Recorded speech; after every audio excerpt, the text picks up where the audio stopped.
Hello friends and my dear student, human anatomy and physiology second BP 201 T के इस video में हम लोग यूनिट 5 में फीमेल रिप्रोडक्टिव सिस्टम को स्टार्ट करेंगे। इस वीडियो में हम लोग फीमेल रिप्रोडक्टिव सिस्टम की एनाटॉमी में ओवरीज की एनाटॉमी के बारे में बात करेंगे, यूटेराइन ट्यूब या फलोपियन ट्यूब की एनाटॉमी के बारे में बात करेंगे और यूटेरस की एनाटॉमी के बारे में बात करेंगे और इसको आसान तरीके से with the help of the diagram समझने की कोशिश करेंगे। मेरा नाम है डॉक्टर महंताब सिंह। तो चलिए शुरू करते हैं।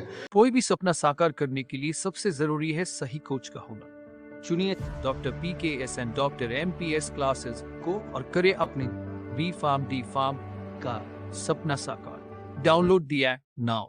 तो अगर हम लोग फीमेल रिप्रोडक्टिव सिस्टम के बारे में बात करते हैं तो इसके पहले के वीडियोस में हम लोगों ने मेल रिप्रोडक्टिव सिस्टम के बारे में बात किया था। तो जो मेल रिप्रोडक्टिव सिस्टम है उसका जो मेन फंक्शन है वो है स्पर्मेटोजेनेसिस, मतलब स्पर्म का फॉर्मेशन, और जो फीमेल रिप्रोडक्टिव सिस्टम है उसका जो मेन फंक्शन है वो है ओवा या एग का फॉर्मेशन। तो जो मेल रिप्रोडक्टिव सिस्टम के स्पर्म होते हैं और फीमेल रिप्रोडक्टिव सिस्टम के ओवा या एग हैं, वो जब आपस में कंबाइंड होते हैं और फर्टिलाइज होते हैं तो फिर उससे जाइगोट का फॉर्मेशन होता है। जाइगोट फिर एम्ब्रियो में कन्वर्ट होता है। उसके बाद में हमें चाइल्ड बर्थ या रिप्रोडक्शन होते हुए देखने को मिलता है। तो हम लोग सिंपली कह सकते हैं कि जो फीमेल रिप्रोडक्टिव सिस्टम है और मेल रिप्रोडक्टिव सिस्टम है ये एक दूसरे के पूरक होते हैं। जब ये एक साथ में वर्क करते हैं तो हमें रिप्रोडक्शन की प्रोसेस होते हुए देखने को मिलती है। तो इस वीडियो में हम लोग फीमेल रिप्रोडक्टिव सिस्टम की एनाटॉमी के बारे में बात करेंगे। तो अगर हम लोग फीमेल रिप्रोडक्टिव सिस्टम को देखें तो ये कुछ ऑर्गन्स का बना हुआ एक सिस्टम होता है।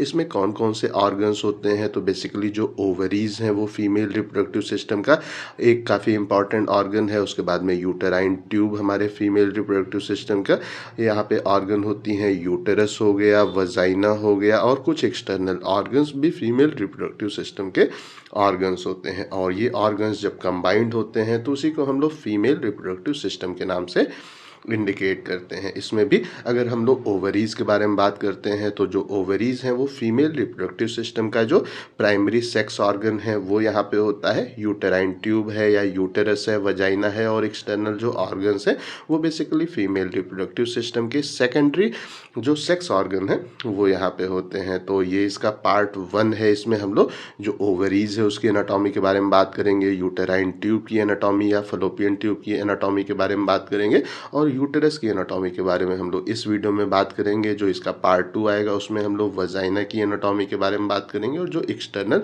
ऑर्गन्स हैं जिसको हम लोग वल्वा भी बोलते हैं उसकी एनाटॉमी के बारे में हम लोग अगले वीडियो में बात करेंगे। तो आई थिंक सो ये चीज़ क्लियर हो गया होगा कि फीमेल रिप्रोडक्टिव सिस्टम में कौन कौन से ऑर्गन्स होते हैं। अब अगर हम लोग बात करते हैं तो जो मेमोरी ग्लैंड फीमेल जो रिप्रोडक्टिव सिस्टम में होते हैं, लाइक सिंपल कहें तो जो फीमेल का ब्रेस्ट का पोर्शन है वो बेसिकली यहाँ पे जो इंटेगमेंट्री सिस्टम है, हमारा स्किन का सिस्टम है, उसके भी पार्ट की तरह उसको हम लोग कंसीडर करते हैं। साथ साथ में ये फीमेल रिप्रोडक्टिव सिस्टम का भी एक काफ़ी इंपॉर्टेंट पार्ट होता है। तो हम लोग आसान तरीके से कह सकते हैं कि जब तक कोई फीमेल के अंदर चाइल्ड बर्थ नहीं होता है तब तक जो उसके होते हैं मेमोरी ग्लैंड वो एक इंटेगमेंट्री सिस्टम स्किन के सिस्टम की तरह वर्क करते हैं।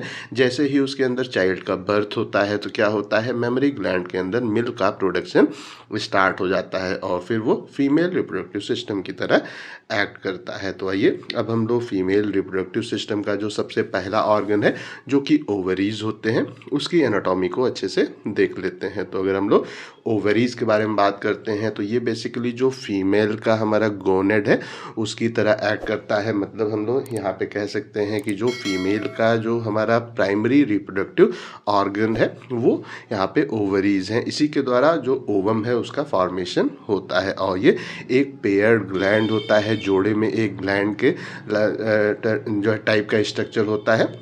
मीन्स इसको हम लोग ग्लैंड इसलिए बोलते हैं क्योंकि ये कुछ हार्मोन्स को भी हमें सिक्रीट करते हुए देखने को मिलता है और ये जोड़े में होता है। मतलब ये बॉडी में 2 देखने को मिलते हैं। और अगर हम लोग इसको मेल रिप्रोडक्टिव सिस्टम से कंपेयर करते हैं तो जो मेल रिप्रोडक्टिव सिस्टम है उसमें जो टेस्टिस है उसी के होमोलॉगस उसी की तरह ये यहाँ पे होता है। तो जो टेस्टिस है वो स्पर्म का प्रोडक्शन करता है मेल रिप्रोडक्टिव सिस्टम में। ऐसे ही जो ओवरीज हैं वो फीमेल रिप्रोडक्टिव सिस्टम में जो ओवा है या एग है उसको प्रोड्यूस करते हुए देखने को मिलता है। तो आई थिंक सो जो यहाँ पे ओवरी है उसकी जो इंट्रोडक्शन है वो आप लोगों को क्लियर हो गया होगा। अब अगर हम लोग देखें कि ओवरी क्या क्या चीज़ें प्रोड्यूस करता है, तो ओवरी बेसिकली दो चीज़ों को प्रोड्यूस करता है। पहला, इसके अंदर जो गैमेट्स हैं वो ओवरीज के द्वारा हमें प्रोड्यूस होते हुए देखने को मिलते हैं, और कुछ हार्मोन्स हमें ओवरीज के द्वारा प्रोड्यूस होते हुए देखने को मिलता है। तो अगर हम लोग गैमेट्स के बारे में बात करते हैं तो ये जो सेकेंडरी ओओसाइट है उसको प्रोड्यूस करता है, जो कि जब डेवलप होता है, जब उसका डेवलपमेंट होता है तो मैच्योर जो ओवा है या एग है उसमें हमें फर्टिलाइजेशन होने के बाद में कन्वर्ट होते हुए देखने को मिलता है। तो जो यहाँ पे गैमेट्स हैं वो क्या होते हैं, बेसिकली जो गैमेट्स हैं वो जब अपोजिट सेक्स के जो गैमेट है उसके साथ में कंबाइंड होते हैं, फर्टिलाइज होते हैं, तो फिर वो वहाँ पे जाइगोट का फॉर्मेशन करते हैं। तो अगर हम लोग जो मेल हैं उनमें देखें तो वहाँ पे जो गैमेट है वो स्पर्म सेल्स हैं, ऐसे ही जो फीमेल हैं उसके अंदर जो गैमेट्स हैं वो यहाँ पे जो सेकेंडरी ओओसाइट हैं या ओवा हैं वो होते हैं। अब अगर हम लोग हार्मोन के बारे में बात करते हैं तो बेसिकली जो ओवरीज हैं वो दो प्रकार के हार्मोन को सिक्रीट करती हैं। पहला जो हार्मोन है वो जो प्रोजेस्टेरॉन है उसको ये सिक्रीट करती हैं, दूसरा हार्मोन एस्ट्रोजन को वो सिक्रीट करती हैं। इसमें जो एस्ट्रोजन है वो फीमेल की जो कैरेक्टरिस्टिक है, फीमेल का जो स्ट्रक्चर है उसको डेवलप करने में काफ़ी एक इम्पॉर्टेंट रोल एस्ट्रोजन प्ले करता है। उसके बाद में अगर हम लोग प्रोजेस्टेरॉन के बारे में बात करते हैं तो ये बेसिकली जो प्रेगनेंसी है वो प्रॉपरली हो उसमें एक काफ़ी इम्पॉर्टेंट रोल ये हार्मोन प्ले करता है। तो हम सिंपली कह सकते हैं कि जो ओवरीज हैं वो फीमेल के जो गैमेट्स हैं जो कि सेकेंडरी ओओसाइट या ओवा कहलाता है उसको प्रोड्यूस करते हुए देखने को मिलता है, और ये कुछ हार्मोन्स को भी प्रोड्यूस करता है, जिसके कारण कि इसको हम लोग ग्लैंड के रूप में भी कंसीडर करते हैं। अब अगर हम लोग इसकी एनाटॉमी के बारे में बात करते हैं तो बेसिकली जो ओवरीज हैं वो हमें जो यूटेरस फीमेल रिप्रोडक्टिव सिस्टम में होता है उसके आइदर साइड, दोनों साइड हमें एक एक ओवरी देखने को प्राप्त होती है। तो आइए इसको हम लोग डायग्राम में देख लेते हैं, कॉन्सेप्ट आप लोगों को और अच्छे से क्लियर होगा। तो अगर हम लोग ये जो डायग्राम है उसको देखें तो ये इसका जो ट्रांसवर्स प्लेन है उसमें जब हम लोग ऊपर से स्ट्रक्चर को देखते हैं तो ये हमें कुछ स्ट्रक्चर इस तरीके का देखने को मिलता है। ये जो बीच का पोर्शन है इसको हम लोग यूटेरस के नाम से इंडिकेट करते हैं, और इसके जो आइदर साइड, दोनों साइड एक एक हमें ये जो वाइट पोर्शन है ये बेसिकली जो ओवरी है उसके नाम से इंडिकेट करते हैं। तो ये हमें यूटेरस के आइदर साइड एक एक ओवरी यहाँ पे देखने को मिलती है फीमेल रिप्रोडक्टिव सिस्टम में। अब अगर हम लोग बात करते हैं ये जो ओवरीज हैं वो अपने प्लेस पे, अपने प्रॉपर पोजीशन पे किन लिगामेंट के द्वारा होल्ड होती हैं, तो जो लिगामेंट हैं वो क्या हैं, ये एक प्रकार के कनेक्टिव टिश्यूज होते हैं, और ये बेसिकली ओवरीज को एक प्रॉपर पोजीशन में होल्ड करने का काम करते हैं। तो यहाँ पे बेसिकली 3 लिगामेंट हैं जो कि ओवरीज को एक प्रॉपर पोजीशन में होल्ड करते हुए देखने को मिलते हैं। इसमें जो सबसे पहला है वो जो ब्रॉड लिगामेंट होता है वो है जो कि यूटेरस का ही पार्ट होता है, और ये जो यहाँ पे हमारे जो फीमेल की ओवरीज होती हैं उससे और यूटेरस को आपस में अटैच करते हुए देखने को मिलता है। ये बेसिकली जो पेरिटोनियम है उसकी जो डबल लेयर का एक फोल्ड है वो यहाँ पे होता है, जिसको हम लोग जो मीसोवेरियम है उसके नाम से इंडिकेट करते हैं। उसके बाद में जो दूसरा लिगामेंट है उसको हम लोग यहाँ पे ओवेरियन लिगामेंट के नाम से इंडिकेट करते हैं, और ये जो ओवेरियन लिगामेंट है ये बेसिकली यूटेरस के ऊपर ओवरीज को एंकर करने का एक प्रॉपर पोजीशन में होल्ड करते हुए हमें देखने को मिलता है। तो आइए एक और डायग्राम में देख लेते हैं, तो इसका कॉन्सेप्ट आप लोगों को क्लियर होगा। तो ये भी जो यहाँ पे एक तस्वीर डायग्राम है, जब हम लोग स्ट्रक्चर को साइड से देखते हैं तो इस तरीके का डायग्राम हमें देखने को मिलता है। ये जो पोर्शन है इसको हम लोग जो ये यूटेरस है उसके नाम से इंडिकेट करते हैं। उसके बाद में ये जो पोर्शन है ये ओवरी का है, जो कि जो यूटेरस है उसके ऊपर हमें प्रॉपर पोजीशन देखने को मिलता है, और इसकी प्रॉपर पोजीशन किसके द्वारा होती है, तो ये बेसिकली ओवेरियन लिगामेंट के द्वारा हमें ये ओवरी के ऊपर एंकर होते हुए देखने को मिलता है। उसके बाद में जो तीसरा लिगामेंट है वो सस्पेंसरी लिगामेंट कहलाता है, और ये बेसिकली जो पैल्विक वॉल है वहाँ पे ओवरी को अटैच करते हुए हमें देखने को मिलता है। तो हम लोग आसान तरीके से कह सकते हैं कि बेसिकली ओवरीज को प्रॉपर पोजीशन में होल्ड करने में 3 लिगामेंट होते हैं। पहला ब्रॉड लिगामेंट है, दूसरा ओवेरियन लिगामेंट है और तीसरा सस्पेंसरी लिगामेंट है। और ये तीनों लिगामेंट जो ओवरी है उसको प्रॉपर पोजीशन में हमें होल्ड करते हुए देखने को मिलते हैं। अब हम लोग यहाँ पे जो फीमेल रिप्रोडक्टिव सिस्टम का दूसरा ऑर्गन है जो कि यूटेराइन ट्यूब है, उसके बारे में बात कर लेते हैं। तो बेसिकली जैसा नाम से इंडिकेटेड है, ये एक ट्यूब लाइक का स्ट्रक्चर है। तो इसके थ्रू हमें कुछ चीज़ों का मूवमेंट होते हुए देखने को मिलता है। तो सबसे पहले इसके थोड़ा स्ट्रक्चर को देख लेते हैं, फिर हम लोग देखेंगे कि इसके थ्रू किस चीज़ का मूवमेंट होते हुए हमें देखने को मिलता है। तो अगर हम लोग फीमेल्स में देखें तो जो यूटेराइन ट्यूब है वो हमें जो पेयर है 2 यूटेराइन ट्यूब देखने को मिलती हैं। जैसा कि जो ओवरीज है वो भी पेयर में होता है, वैसा ही यूटेराइन ट्यूब भी हमें फीमेल में पेयर में 2 देखने को मिलती हैं। अब अगर हम लोग यूटेराइन ट्यूब को देखें तो इसको हम लोग फलोपियन ट्यूब के नाम से भी इंडिकेट करते हैं या ओविडक्ट्स के नाम से इसको हम लोग इंडिकेट करते हैं। तो हम लोग सिंपली कह सकते हैं कि अगर एग्जाम में यूटेराइन ट्यूब के नाम से क्वेश्चन आता है तो भी आपको सेम चीज़ ही लिखना है, फलोपियन ट्यूब के नाम से भी क्वेश्चन आता है तो सेम चीज़ लिखना है, या ओविडक्ट के नाम से भी क्वेश्चन आता है तो आपको सेम चीज़ ही लिखना है। अब अगर हम लोग इसकी लंबाई के बारे में बात करते हैं तो जो ये ट्यूब है इसका जो लंबाई है वो अप्रॉक्सीमेटली 10 सेंटीमीटर लंबा ये जो फलोपियन ट्यूब है वो होता है। और ये कहाँ पे होता है, तो बेसिकली ये जो ब्रॉड जो लिगामेंट है यूटेरस का, उसके जो फोल्ड है उसके बीच में हमें यूटेराइन ट्यूब यहाँ पे पोजीशन देखने को मिलता है। हाँ, तो अगर हम लोग जो यूटेराइन ट्यूब है उसकी एनाटॉमी के बारे में बात करते हैं तो बेसिकली यहाँ पे अगर हम लोग डायग्राम में देखें तो ये जो स्ट्रक्चर है ट्यूब टाइप का स्ट्रक्चर है, इसी को हम लोग यूटेराइन ट्यूब या फलोपियन ट्यूब के नाम से इंडिकेट करते हैं। और ये हमें जो ओवरी यूटेरस है उसके दोनों साइड एक एक यूटेराइन ट्यूब देखने को प्राप्त होती है। और अगर हम लोग जो यूटेराइन ट्यूब है उसके थ्रू किस चीज़ का पासेज होता है, मूवमेंट होता है, अगर उसके बारे में बात करते हैं तो बेसिकली जो यूटेराइन ट्यूब है या फलोपियन ट्यूब है ये एक रूट प्रोवाइड करती है, रास्ता प्रोवाइड करती है, जिससे कि जो स्पर्म है जो कि जो हमारे मेल रिप्रोडक्टिव सिस्टम का गैमेट है वो बेसिकली जो फीमेल रिप्रोडक्टिव सिस्टम का गैमेट है, ओवम है, उसके पास में प्रॉपरली रीच कर पाए उसके लिए एक रूट को प्रोवाइड करते हुए हमें देखने को मिलती है। इसके साथ साथ में ये जो सेकेंडरी ओओसाइट प्रोड्यूस होते हैं जो कि ओवरीज से प्रोड्यूस होते हैं, या जो फर्टिलाइज्ड ओवा होते हैं, एग होते हैं,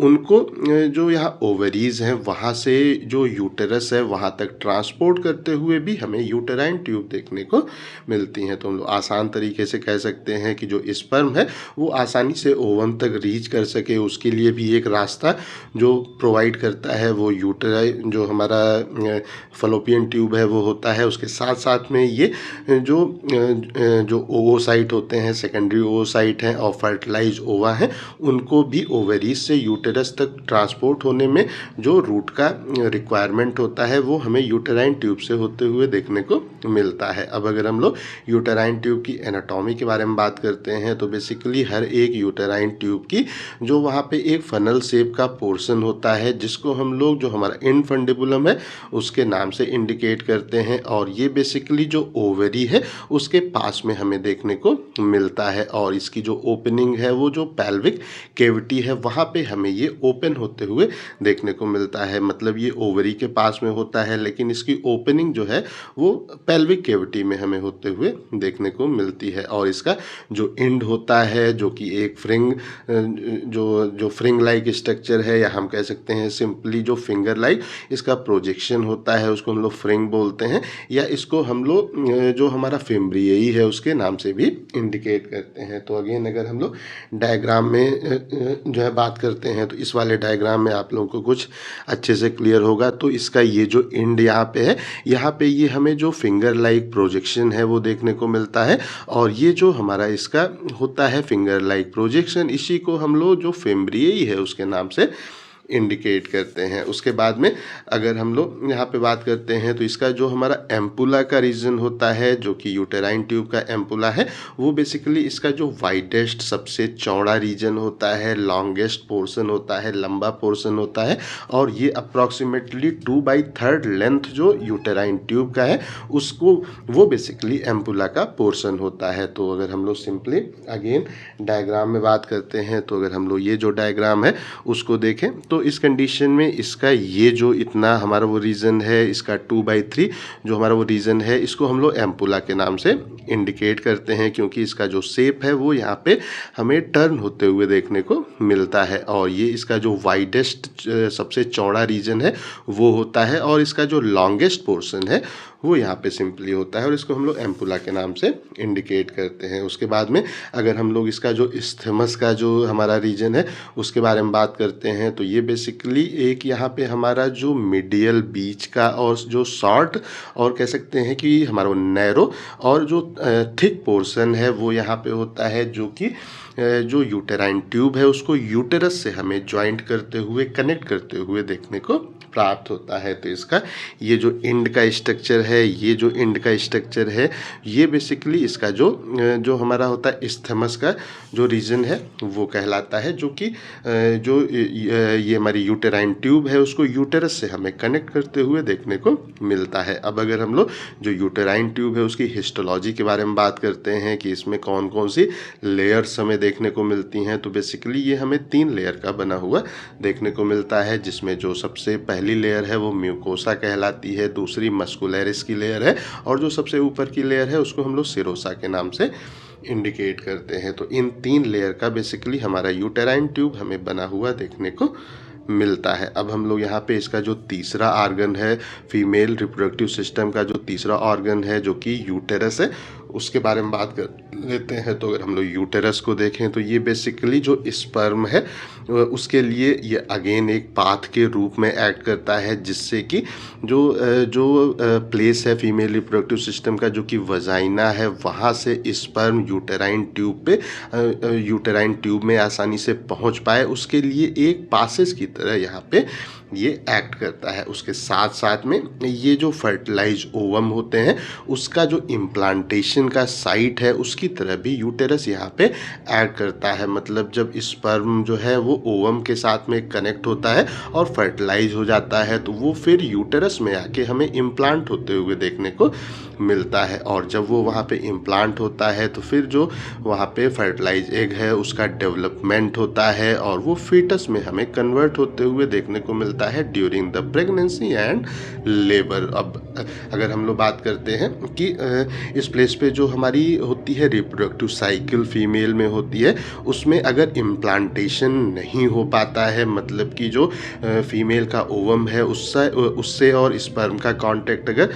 नहीं हो पाता है तो उस कंडीशन में यूटेरस फिर वहाँ पे जो मेंस्ट्रुअल फ्लो है उसके लिए एक काफ़ी इम्पॉर्टेंट सोर्स के रूप में एक्ट करता है। तो हम लोग आसान तरीके से कह सकते हैं कि अगर जो फीमेल का ओवम है और स्पर्म है वो आपस में एक दूसरे से कंबाइंड नहीं हो पाते हैं तो उस कंडीशन में जो फर्टिलाइजेशन है वो नहीं होता है, इम्प्लांटेशन नहीं हो पाता है, जिसके कारण कि फिर जो फीमेल का ओवम है वो 1 मंथ के बाद में उसका मेंस्ट्रुअल फ्लो होता है और वो बॉडी से बाहर निकलता है, और वो मेंस्ट्रुअल फ्लो यूटेरस से ही होते हुए हमें देखने को मिलता है। उसके बाद में अब अगर हम लोग बात करते हैं कि इसकी जो पोजीशन है वो कहाँ पे होती है, तो बेसिकली जो यूटेरस है वो यूरिनरी ब्लैडर और रेक्टम के बीच में हमें सिचुएटेड देखने को प्राप्त होता है। मतलब ये यूरिनरी ब्लैडर और जो रेक्टम का पोर्शन है उसके बीच में हमें पोजीशन देखने को मिलता है। और अगर इसके साइज और शेप के बारे में बात करते हैं तो ये बेसिकली एक जो इन्वर्टेड पीस है, उल्टा जो एक फल होता है जो कि नाशपाती कहलाता है, उसके शेप और साइज का हमें देखने को प्राप्त होता है। तो आइए हम लोग इसको जो डायग्राम है उसमें देख लेते हैं। तो बेसिकली ये जो स्ट्रक्चर है ये बेसिकली यूटेरस का स्ट्रक्चर होता है। अगर हम लोग ये वाला डायग्राम नहीं इस वाले डायग्राम में बात करें तो ये जो हमारा एक तरह से वो डायग्राम है, तो ये बेसिकली इस प्लेस पे जो रेक्टम है और यूरिनरी ब्लैडर है उसके बीच में हमें ये पोजीशन देखने को प्राप्त होता है। अब अगर हम लोग इसके साइज और शेप के बारे में बात करते हैं तो इसका जो अगर जो फीमेल है अगर वो प्रेग्नेंट नहीं हुई है तो उसके पहले ये जो यहाँ पे यूटेरस है उसका जो साइज और शेप है वो अप्रॉक्सीमेटली 7.5 सेंटीमीटर लंबा यूटेरस देखने को मिलता है। 5 सेंटीमीटर उसकी जो विड्थ है वो होती है और 2.5 सेंटीमीटर थिक यूटेरस हमें फीमेल में देखने को मिलता है जब तक कि उसके अंदर प्रेगनेंसी नहीं होती है। जैसे ही प्रेगनेंसी हो जाती है तो यूटेरस का साइज हमें और ज़्यादा इंक्रीज होते हुए देखने को प्राप्त होता है। अब अगर हम लोग यूटेरस के जो एनाटॉमिकल सब डिवीज़न है उसके जो अलग अलग भाग हैं जिसको हम लोग स्ट्रक्चरली डिवाइड करते हैं उसके बारे में बात करते हैं तो इसका जो सबसे ऊपर का पोर्शन है उसको हम लोग फुंडस के नाम से इंडिकेट करते हैं जो कि एक डोम शेप का पोर्शन होता है। और ये जो यूटेराइन ट्यूब है उसके सुपीरियर ऊपर के साइड हमें देखने को मिलता है। उसके बाद में इसका जो दूसरा पोर्शन है उसको हम लोग बॉडी के नाम से इंडिकेट करते हैं। ये इसका बीच का पोर्शन होता है। ये इसका टैपरिंग सेंट्रल पोर्शन जो है उसको हम लोग बॉडी के नाम से इंडिकेट करते हैं। उसके बाद में इसका जो सबसे लास्ट का पोर्शन है उसको हम लोग सर्विक्स के नाम से इंडिकेट करते हैं। और ये बेसिकली जो वजाइनल ओपनिंग होती है उसका ये जो होता है वजाइना वहाँ पे हमें ओपन होते हुए देखने को मिलता है। और ये बेसिकली जो इसका सबसे नैरो पार्ट है सबसे पतला पार्ट है और इन्फीरियर पार्ट है वो यहाँ पे होता है। तो अगर हम लोग अगेन डायग्राम में बात करते हैं तो यहाँ पे हम लोग कह सकते हैं ये इसका जो ऊपर का पोर्शन है इसको हम लोग यहाँ पे जो फुंडस है उसके नाम से इंडिकेट करते हैं। बीच का ये जो पोर्शन है इसको हम लोग जो इसकी बॉडी का पोर्शन है उसके नाम से इंडिकेट करते हैं। और इसका ये जो लास्ट का पोर्शन है नैरो पोर्शन है जो कि वजाइना में ओपन होता है उसको हम लोग यहाँ पे सर्विक्स के नाम से इंडिकेट करते हैं। तो आज आपको बैकग्राउंड में कुछ साउंड आ सकते हैं क्योंकि लोग श्री कृष्ण जन्माष्टमी को सेलिब्रेट कर रहे हैं। तो आप लोगों को श्री कृष्ण जन्माष्टमी की ढेर सारी शुभकामनाएं। लेकिन हम लोग अपना काम करते रहेंगे, हम लोग अपना पढ़ाई को अच्छे से कंटिन्यू रखेंगे। तो अब अगर हम लोग बात करते हैं तो यहाँ पे जो यूटेरस का बॉडी का पोर्शन होता है और जो सर्विक्स का पोर्शन है उसके बीच का जो हमारा पोर्शन है उसको हम लोग इस्थमस के नाम से इंडिकेट करते हैं। और इसकी जो लंबाई है ये बेसिकली 1 सेंटीमीटर लंबा जो पोर्शन है वो इस्थमस का पोर्शन है जो कि कॉन्स्ट्रिक्टेड रीजन होता है, एक चिपटा हुआ रीजन यहाँ पे सिंपली होता है। उसके बाद में अगर हम लोग बात करते हैं तो जो यूटेरस की बॉडी के इन्फीरियर जो यहाँ पे पोर्शन है उसको हम लोग यूटेराइन कैविटी के नाम से इंडिकेट करते हैं। इसको हम लोग सिंपली कह सकते हैं यूटेरस के बॉडी के नीचे के साइड इन्फीरियर साइड जो हमारा पोर्शन है वो यूटेराइन कैविटी कहलाता है। उसके बाद में अगर हम लोग सर्विक्स के इन्फीरियर साइड देखते हैं, नीचे के साइड के पोर्शन को देखते हैं तो उसको हम लोग यहाँ पे सर्विकल कैनाल के नाम से इंडिकेट करते हैं। अब अगर हम लोग यहाँ पे बात करते हैं तो बेसिकली जो यूटेरस का हमारा बॉडी का जो पोर्शन है वो बेसिकली किस ओर प्रोजेक्टेड होता है तो ये बेसिकली यूरिनरी ब्लैडर जो है उसके एंटीरियर उसके जो अंदर के साइड और उसके सुपीरियर ऊपर के साइड हमें पोजीशन देखने को प्राप्त होता है। तो अगर हम लोग इस डायग्राम में बात करते हैं तो ये जो डायग्राम है इसमें ये जो स्ट्रक्चर है ये यूरिनरी ब्लैडर का स्ट्रक्चर है। इसके एंटीरियर अंदर के साइड और इसके सुपीरियर ऊपर के साइड हमें यूटेरस पोजीशन देखने को प्राप्त होता है। तो उसके बाद में अगर हम लोग यहाँ पे बात करते हैं तो बेसिकली जो यूटेरस में जो सर्विक्स का पोर्शन होता है वो यहाँ पे जो वजाइना की जो अंदर की वॉल है वहाँ पे हमें ये इंटर होते हुए देखने को मिलता है। और इसी रूट के थ्रू जो स्पर्म है वो यहाँ पे जो वजाइना है वहाँ से इंटर होके हमें यूटेरस में आते हुए देखने को प्राप्त होते हैं। अब अगर हम लोग यहाँ पे बात करते हैं कि ये जो यूटेरस है उसको एक प्रॉपर पोजीशन में होल्ड करने के लिए कौन कौन से लिगामेंट यहाँ पे इम्पॉर्टेंट रोल प्ले करते हैं तो यूटेरस की पोजीशन को मेंटेन करने में भी हमें कुछ लिगामेंट यहाँ पे यूज़ होते हुए देखने को मिलते हैं। जो ये इसमें जो सबसे पहला है वो है हमारा दैट इज़ द पेयर जो ब्रॉड लिगामेंट है जो कि अगेन जो यहाँ पे यूटेरस है उसकी जो दोनों साइड है वहाँ पे ये अटैच होते हैं। और फिर ये जो हमारी पेल्विक कैविटी है उसको और यूटेरस को अटैच करते हैं। वो लिगामेंट ब्रॉड लिगामेंट यहाँ पे सिंपली कहलाते हैं, ये यहाँ पे जोड़े में होते हैं। उसके बाद में अगर हम लोग जो दूसरा लिगामेंट है उसके बारे में बात करते हैं तो ये हमारा जो यूटेरो सैक्रल लिगामेंट है वो होता है जो कि अगेन पेयर में हमें देखने को प्राप्त होता है। और ये बेसिकली यहाँ पे जो रेक्टम है उसके आइदर साइड हमें देखने को, दोनों साइड हमें यहाँ पे देखने को मिलता है। और ये यूटेरस और सैक्रम को आपस में कनेक्ट करते हुए हमें ये लिगामेंट देखने को मिलते हैं। उसके बाद में अगर हम लोग बात करते हैं तो जो तीसरा लिगामेंट है वो यहाँ पे कार्डिनल लिगामेंट कहलाता है। और अगर हम लोग कार्डिनल जो लिगामेंट है उसके बारे में बात करते हैं तो ये बेसिकली जो पैल्विक कैविटी है वहाँ से एक्सटेंड होते हुए हमें देखने को मिलते हैं और फिर ये जो सर्विक्स है और वजाइना है वहाँ तक हमें जाते हुए देखने को प्राप्त होते हैं। तो इस तरीके से हम लोग आसान तरीके से कह सकते हैं कि जो यूटेरस को